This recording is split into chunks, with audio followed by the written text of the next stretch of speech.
Alright guys, welcome back to another video on the channel. So in the previous one, we repainted the steps and we were also primed the belt tensioner as well. So in this video, and this is the one I've been kind of looking forward to, we are going to repaint the hood, finally. So before we paint the hood, I'm going to get these two parts out of the way. So let's do that real quick. And done. Now we start on the hood.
Alright, so I've got the top half of it mostly stripped of its old paint. There's still a few scrapings of it here and there, and I'm going to try my best to get as much of that off as I can. Alright, so we're making some progress. I've got this side mostly cleaned up. It's starting to look pretty good. It's so exhausting to work on this hood. There's so much to clean off. I think if I had an angle grinder, it'd be a little bit easier to do, but I don't have one, so I gotta make do with what I have. So anyways, I'm gonna keep working on this, and the next clip you see, it will be ready to prime. Alright, so the hood is finally ready to be painted. I literally spent 2 days trying to get this thing prepared. There's so much surface, and it's much harder than you think to get old paint off of here, but we finally have it off now. I've got it degreased, it's ready to be painted. So let's go ahead and lay the first coat of primer on here.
Alright, so we have the hood painted, and the results are absolutely amazing. I mean, look at that shine.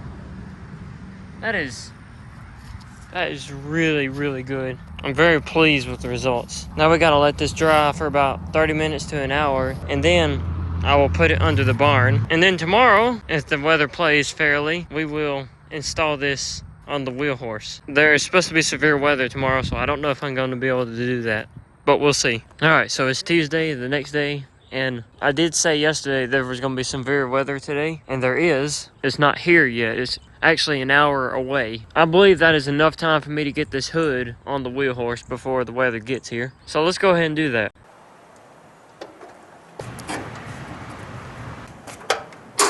Check that out. It looks very weird without the stickers on it, but we're going to get them on there pretty soon. So what I think I'm going to do is I'm going to pause on the wheel horse restoration for a while so I can stop spending money on this thing for a little while. And what I'm going to do is I'm going to put the engine back on there without rebuilding it for now so I can drive the wheel horse again, because it's basically or it's actually put back together completely now. And we'll drive it around with it being fully restored. And we'll also probably put stickers on there too. So I hope you guys are looking forward to that. And I hope you guys enjoyed this video. If you did, you know what to do. If you're stopping by for the first time and you wish to follow the channel, please subscribe and ring the bell. And I'll see you in the next one. Thanks for watching.